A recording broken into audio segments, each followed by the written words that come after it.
ये लेसन 6 में जो लास्ट एक्सरसाइज हम कर रहे हैं वो है a passage about green revolution. ठीक है, पैसेज रीडिंग में क्या होता है that you are given certain paragraphs on a particular topic और फिर आपसे एक्सपेक्टेड होता है कि आप उसे पढ़ें और उसके बाद जो क्वेश्चंस दिए गए हैं उनके आंसर्स ढूंढें। ठीक है, so we are doing this passage on page number 55।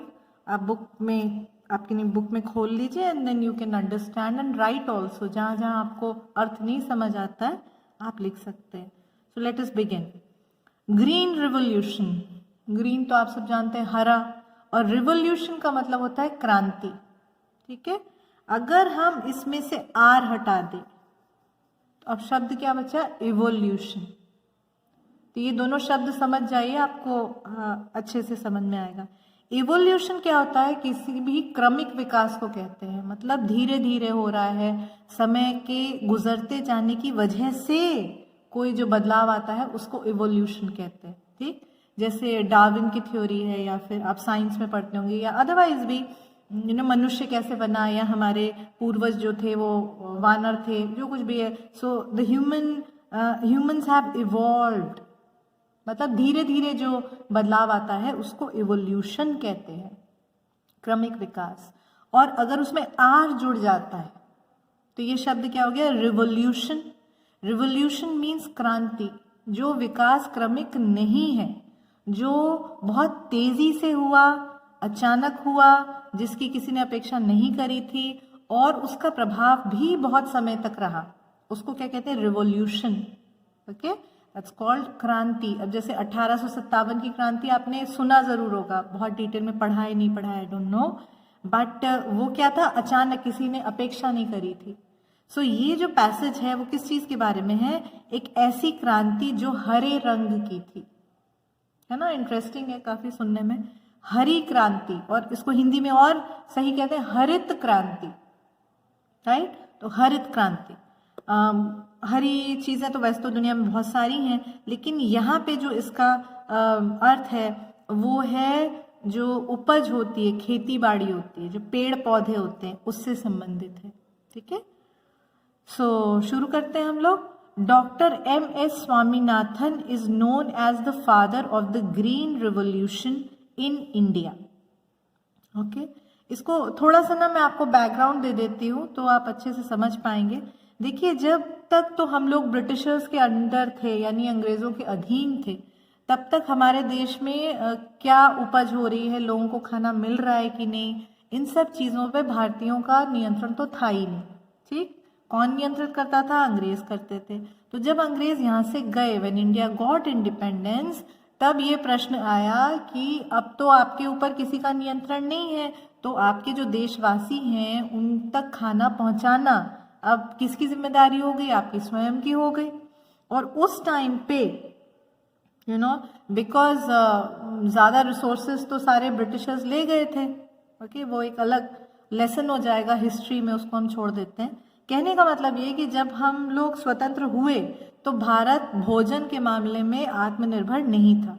ज्यादातर चीजें जो है ना हम लोग इंपोर्ट करते थे, मतलब दूसरे देशों से मंगाया करते थे। तो जब भी हम किसी से सामान मंगाते हैं तो हमें उसके बनाए नियमों पे चलना पड़ता है, उसके हिसाब से चलना पड़ता है। राइट, तो ये बहुत जो बड़े बड़े लोग थे, नेता हो गए या पॉलिसी मेकर्स हो गए, उन सब ने सोचा कि भाई ये कब तक चलेगा, है ना? आप दूसरे देशों पे निर्भर हैं तो कुछ तो करना पड़ेगा कि आप अपना खाना खुद उगाएं, अपना अनाज खुद उगाना चाहिए। तो ये जो काम है वो धीरे धीरे नहीं हो सकता कि चलो 100 साल में हो जाएगा। तो कैसा बदलाव लाना पड़ेगा? क्रांतिकारी बदलाव लाना पड़ेगा, एकदम से बहुत सारा बदलाव लाना पड़ेगा। राइट, तो भारत में हरित क्रांति के जो आप कह सकते हैं पिता, है ना, या जनक कह सकते हैं। जनक कौन है भाई? Doctor M.S. स्वामीनाथन है। अब इसमें तो चित्र दिया नहीं है, जिनको इंटरेस्ट आ रहा है वो लोग जरूर ढूंढिएगा। ये लोग बड़े लोग हैं, धीरे धीरे गायब हो जाता है, इन लोगों के बारे में लोग जानते ही नहीं, जानना चाहिए। तो डॉक्टर M.S. स्वामीनाथन भारत में हरित क्रांति के जनक के रूप में जाने जाते हैं। his efforts of increasing food grain production. Okay, every word is important. Food, अनाज, grain, दाना या अनाज कह सकते हो, साथ में भी कह सकते हो फूड ग्रेन, भोजन, अनाज, प्रोडक्शन यानी उत्पादन। तो उन्होंने जो प्रयास किए कि भारत में अनाज का उत्पादन बढ़े, that is what brought a great change in farming. Farming मतलब होता है खेती बाड़ी। तो ऐसा नहीं कि स्वतंत्र होने से पहले भारत में खेती बाड़ी होती नहीं थी, तो होती थी। India is an agrarian society, शुरू से हमारे यहाँ बहुत कृषि रही है, लेकिन जो जिस तरीके की कृषि हो रही थी उसमें बहुत ज़्यादा बदलाव आया, बहुत बड़ा बदलाव आया। किसके प्रयास की वजह से? Doctor MS. स्वामीनाथन जी के प्रयास से। कैसे भाई, उन्होंने क्या किया? ही डेवलप्ड, उन्होंने विकसित किए। ओके, ये लोग भी साइंटिस्ट हैं। ऐसे नहीं सोचना चाहिए कि जो लोग केवल प्रयोगशाला में जाके केमिस्ट्री की या फिजिक्स के कोई एक्सपेरिमेंट्स करते हैं वही लोग साइंटिस्ट हैं, ऐसा नहीं होता। Even he is an agricultural scientist, there are social scientist, so different types of scientist are there. वैज्ञानिक भी अलग अलग तरीके के होते हैं। तो इन्होंने विकसित किए कुछ ऐसे बीज, seeds of high yielding variety. इसमें से अगर आप पहला अक्षर ले लें ना, एच, वाई और वी, तो इसको ना ऐसे जाना जाता है HYV। ओके, कोई भी अगर HYV का नाम ले तो आप समझ जाओ कि वो हाई यील्डिंग वेराइटी की बात कर रहा है। अब इसका अर्थ क्या है? हाई यानी अधिक, यील्ड का मतलब होता है उपज, और वेराइटी मतलब प्रजाति। ठीक, अब प्रजाति कैसे? आप सब लोग इसी बेल्ट के हैं, जानते होंगे। जैसे गेहूं आप बात कर रहे हो, चावल बात कर रहे हो, तो वो तो 1000 अलग अलग प्रजातियों के आते हैं ना, तभी तो उनके नंबर होते हैं। किसी का कुछ नाम है, किसी का कुछ नाम है। बासमती है या सोना मसूरी है, तो चिन्नौर है, तरह तरह की चीजें अपन देखते हैं। तो ये जो प्रजातियां होती हैं हर बीज की, उसकी ना एक यील्ड होती है, उपज होती है। फाइन, तो उन्होंने ऐसे बीज बनाए, विकसित किए, राइट, लैब में विकसित किए, उनको टेस्ट किया जो कि अधिक उपज दें, and brought a revolution in farming. फिर आगे उन्होंने साल भी लिख दिया है 1966। इनफैक्ट अगर आपको थोड़ा इसमें इंटरेस्ट आ रहा हो, दिस इज द टाइम, इससे पहले चाइना वॉर हुई थी, एंड उस टाइम जो हमारे प्रधानमंत्री थे लाल बहादुर शास्त्री जी, है ना, उनका नारा क्या था? जय जवान जय किसान। Okay, he was the one who said कि आप जब तक अपने जवानों को और किसानों को वो नहीं देते हैं, रेस्पेक्ट नहीं देते हैं, तब तक कुछ नहीं होएगा। तो ये उस जमाने की बात हो रही है, राइट। तो आपको थोड़ा सा कॉन्टेक्स्ट, संदर्भ समझ में आना चाहिए। तो स्वामीनाथन जी ने ऐसे बीज बनाए जो कि अधिक उपज देते थे, और इस प्रकार से खेती बाड़ी में एक रिवोल्यूशन, क्रांति आ गई। This is known as the green revolution. यही जाना जाता है, यही हरित क्रांति के रूप में जाना जाता है या जाना जाता है। ड्यू टू दिस, इसकी वजह से। ओके, ड्यू का मतलब होता है के कारण। ओके, एक और होता है, क्या करें, अंग्रेजी में हर शब्द के दो दो अर्थ हैं। एक ड्यू होता है रह गया, जैसे हम कहते हैं the fees is due in September. Okay, fees जो है या शुल्क जो है सितंबर में ड्यू है, तब देना है आपको। यहाँ पे इसका अर्थ है के कारण। इस कारण our country is now self sufficient. Self sufficient, आत्मनिर्भर।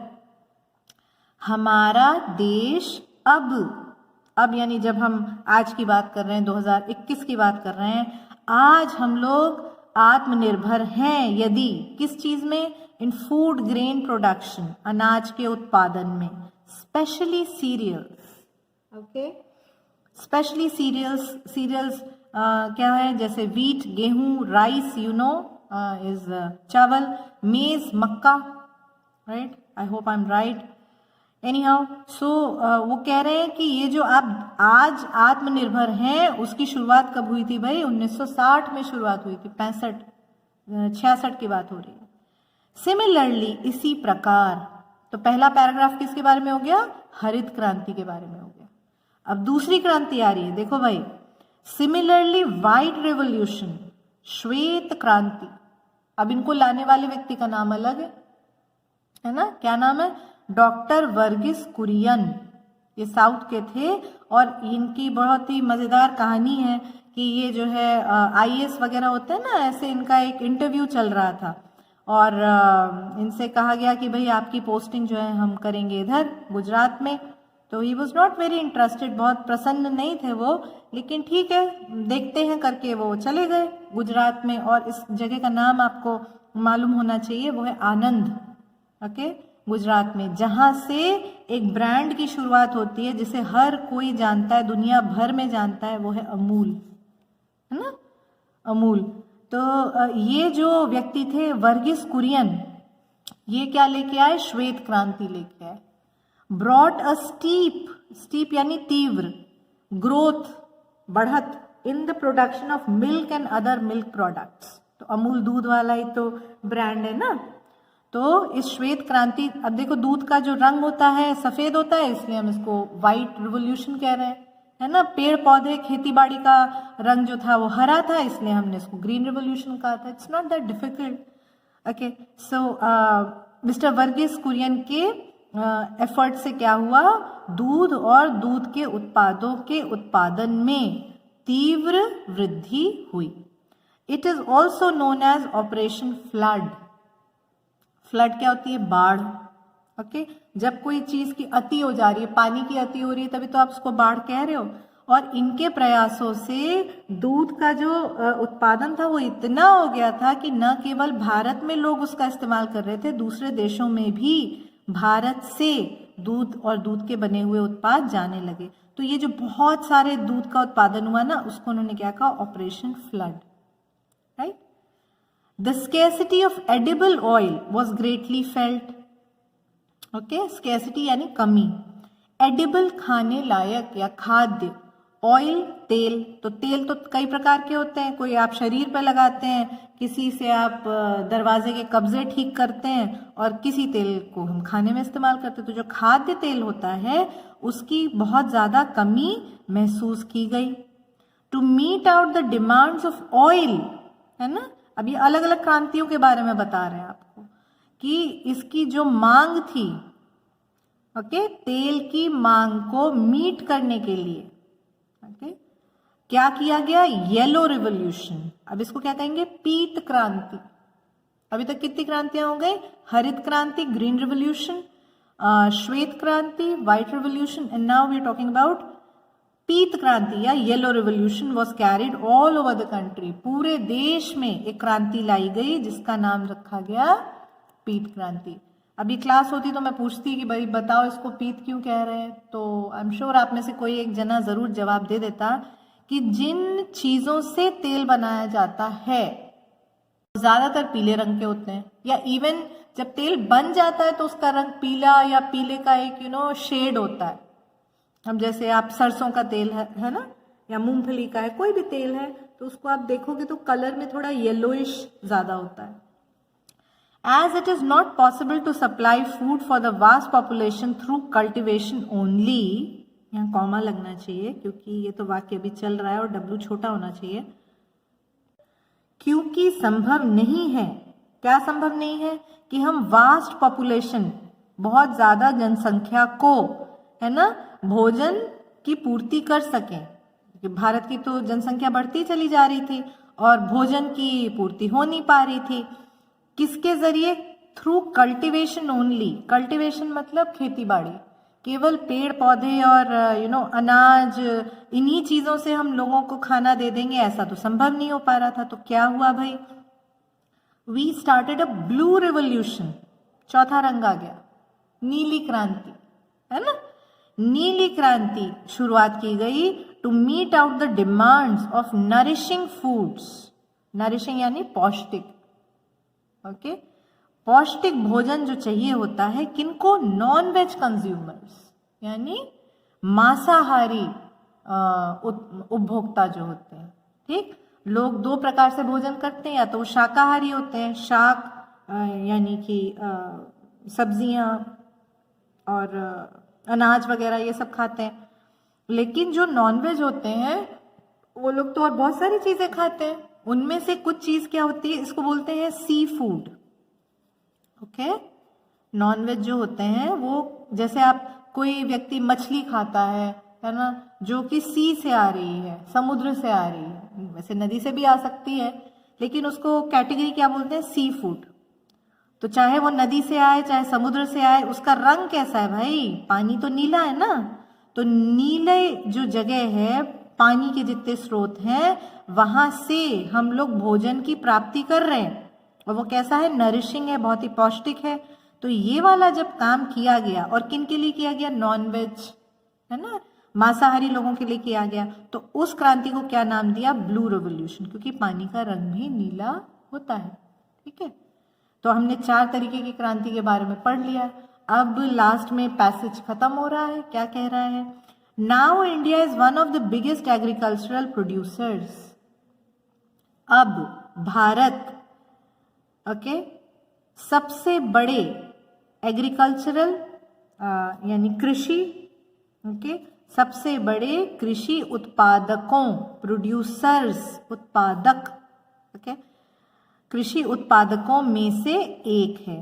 मतलब और भी देश हैं, ऐसा नहीं है कि भारत बिल्कुल ही नंबर 1 है हर चीज में, ऐसा नहीं है, लेकिन जो देश बहुत सारी कृषि का उत्पादन करते हैं, कृषि के उत्पाद बनाते हैं, उनमें से एक भारत भी है। We have better food grain collection and distribution network that gives us food grain safely, नहीं होना चाहिए सेफ्टी होना चाहिए, टी है ये क्वेश्चन में भी टी आया है नीचे। अब इसको क्या है, इसका अर्थ जरा आप समझ लो, फूड ग्रेन सेफ्टी, सेफ्टी यानी सुरक्षा, अनाज की सुरक्षा।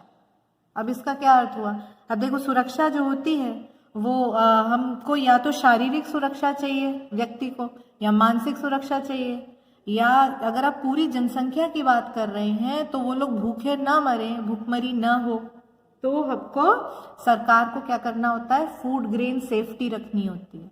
मतलब अनाज के भंडार रखने होते हैं, जिससे कभी कोई आपदा आ जाए, सूखा आ जाए, बाढ़ आ जाए, कुछ भी समस्या हो जाए, तो ऐसा ना हो कि देश के लोगों के पास खाने के लिए ना हो, राइट। तो अनाज की जो सुरक्षा होती है उसको क्या कहते हैं इंग्लिश में, फूड ग्रेन सेफ्टी।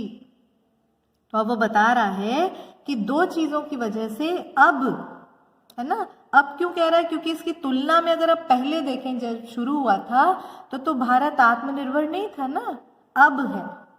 तो क्योंकि वो आत्मनिर्भर है तो उसके पास 2 चीजें हैं, क्या है, वी हैव बेटर यानी बेहतर फूड ग्रेन कलेक्शन, ओके अनाज को कलेक्ट करना यानी इकट्ठा करना, और दूसरा डिस्ट्रीब्यूशन यानी वितरित करना। तो एकत्रित करने के लिए और वितरण करने के लिए जो नेटवर्क होता है, जाल होता है, ओके वो भारत में अब ज्यादा अच्छा है। इसकी बहुत आपको आसान अपनी आंखों से जो आप देख सकते हैं वो उदाहरण कैसे है, अनाज मंडी है ना, अनाज मंडी में आप जाएंगे तो वहां पे ट्रक के ट्रक लगे रहते हैं, जहां अलग अलग किसान जो है अपनी उपज को लेकर के आते हैं। तो उस पॉइंट पे क्या हो रहा है, उस पॉइंट पे जो फूड ग्रेन है उसको कलेक्ट किया जा रहा है, इकट्ठा किया जा रहा है, राइट। अब इकट्ठा होने के बाद आपके घर तक वो अनाज कैसे आता है, किसी राशन की दुकान से आता है या परचूनी की दुकान से आता है, तो वो सब क्या है, डिस्ट्रीब्यूशन है, वितरण है, राइट। तो वो क्या कह रहा है, इन 2 चीजों की वजह से हमें क्या मिल गई है, अनाज की सुरक्षा मिल गई है। तो ये बहुत बड़ी बात है, right. We are exporting, export करना, निर्यात करना, राइट। देखो जैसे 2 कंट्रीज हैं, एक ए है एक बी है, राइट। तो ए अगर किसी सामान को दूसरे देश को बेचता है, कि भेजता नहीं बेचता है, सेल करता है, तो इसको क्या कहेंगे, एक्सपोर्ट कहेंगे, निर्यात हो रहा है। और अगर वो बी से कोई सामान खरीदता है तो उसको क्या कहेंगे, इंपोर्ट कर रहा है, निर्यात कर रहा है। अब क्या कह रहे हैं वो, वी आर एक्सपोर्टिंग, अब तो हम निर्यात करने लगे हैं, मतलब हम दूसरे देशों को बेचने लगे हैं। इसका असली अर्थ क्या हुआ कि हमारे पास जो सरप्लस यानी अतिरिक्त फूड ग्रेन है, जो अनाज हमारे पास बच गया, राइट। पहले तो आप अपने घर की चिंता करेंगे ना, तो पहले भारतीयों के लिए आपने क्या कर लिया, अनाज की सुरक्षा को निश्चित कर लिया। किसके द्वारा भाई, एकत्रित करके और उसका डिस्ट्रीब्यूशन नेटवर्क बना करके। तो जब ये काम हो गया और सरकार को ये तसल्ली हो गई कि भाई हमारे देश में अनाज के काफी भंडार हैं, उसके बाद भी अनाज बच गया, तो क्या करेंगे, उसको खराब होके सड़ने थोड़े ना देंगे। बेहतर क्या है, ऐसे अतिरिक्त अनाज को हम क्या कर दें, एक्सपोर्ट कर दें, निर्यात कर दें। किसको निर्यात करेंगे, अदर कंट्रीज, दूसरे देशों को। And meet out their food needs, और उनकी अनाज की आवश्यकता को पूरा कर सकते हैं। तो जैसे एक देश एक्सपोर्ट करता है, ऐसे दूसरा देश भी करता है, राइट। अब जैसे आप जो है अमेरिका से एप्पल्स आते हैं, लोग खाते हैं। आई डोंट नो इंडिया में ऑलरेडी इतना अच्छा होता है, एनी हाउ कैलिफोर्निया के एप्पल्स बड़े फेमस हैं भाई, तो वो क्या है, वो इम्पोर्ट हो रहे हैं, उस देश से यहाँ आ रहे हैं। लेकिन अमेरिका में स्पाइसेस नहीं होते, मसाले नहीं होते, लेकिन वो लोग इंडियन फूड बहुत पसंद करते हैं, तो स्पाइसेस का क्या हो रहा है, एक्सपोर्ट हो रहा है। तो this is how it works. Whatever surplus food grains you have, जो भी अतिरिक्त अनाज आपके पास बचा, वो आप ऐसे देशों को बेच देते हैं जहां पे उस अनाज की आवश्यकता होती है। तो चलिए अब हम लोग इसके क्वेश्चन आंसर कर लेते हैं। आई होप आपको ये पैसेज पढ़ के मजा आया। Who is the father of the green revolution of India, okay, कौन है? तो हम उत्तर लिखेंगे, doctor M.S. Swaminathan is the father of the green revolution of India. तो बहुत ही सिंपल आंसर था, कुछ नहीं, आपको उनका केवल नाम लिख देना है, गलत मत लिख दीजिएगा, कुरियन जी का नहीं लिखना है।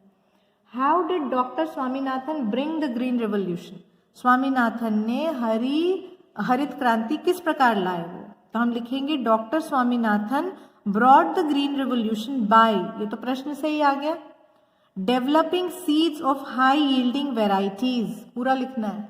हाँ, आपको समझा दिया मैंने बहुत अच्छे से, यदि नहीं समझ आया तो फिर से देख लीजिएगा, okay. And bringing a revolution in farming in 1966। किताब में क्या किया था उन्होंने, ऐसे ब्रैकेट में लिख दिया था, तो आप ना पूरा वाक्य लिखिएगा, ओके। तीसरा question, what is the result of the green revolution, हरित क्रांति का क्या परिणाम रहा? तो हम लिखेंगे the green revolution resulted in, क्या परिणाम रहा, इंडिया बिकमिंग सेल्फ सफिशिएंट इन फूड ग्रेन प्रोडक्शन। बुक से लिया है मैंने, नया कुछ नहीं लिखा है, केवल जो सेंटेंस कंस्ट्रक्शन है उसको ठीक कर दिया है, ओके। तो इंडिया बिकमिंग बन गया, आत्मनिर्भर बन गया अनाज के उत्पादन में, specially cereals like wheat, rice and maize. फिर वही वाली बात, बुक में उन्होंने ब्रैकेट में दिया है, यहाँ पूरा उसको स्टेटमेंट के रूप में लिखेंगे। चौथा क्वेश्चन है, what two things give us food grain safety, कौन सी दो चीजें हमें अनाज की सुरक्षा या खाद्य सुरक्षा देती हैं? तो हम इसमें एक नया शब्द मैंने डाला है, इफेक्टिव का अर्थ होता है प्रभावी, ओके। इफेक्टिव मतलब प्रभावी, जिसका सही या अनुकूल प्रभाव पड़े उसको इफेक्टिव कहते हैं। तो इफेक्टिव फूड ग्रेन कलेक्शन, पहली चीज ये हो गई, एंड डिस्ट्रीब्यूशन नेटवर्क, दो अलग अलग नेटवर्क्स की बात हो रही है। एक जगह हम अनाज को इकट्ठा करते हैं और एक जगह उसको वितरित करते हैं। These two things give us, इसमें क्या है, गिव अस, हाँ ठीक है, तो वही वाला टेंस चल रहा है, give us food grain safety. Last question क्या है, how do we help other countries, हम दूसरे देशों की किस प्रकार मदद करते हैं? ये मैंने थोड़ा सा छोटा लिख दिया because the page was coming to an end है, so we'll write the last answer है, we just a minute, give me a second, we help other countries by, हम दूसरे देशों की सहायता करते हैं, by यानी के द्वारा, क्या करके, exporting surplus food grains and meeting there food needs.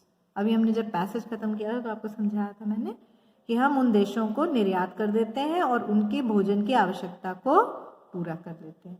तो ये क्वेश्चन आंसर्स आप जरूर से कॉपी में लिख लीजिएगा।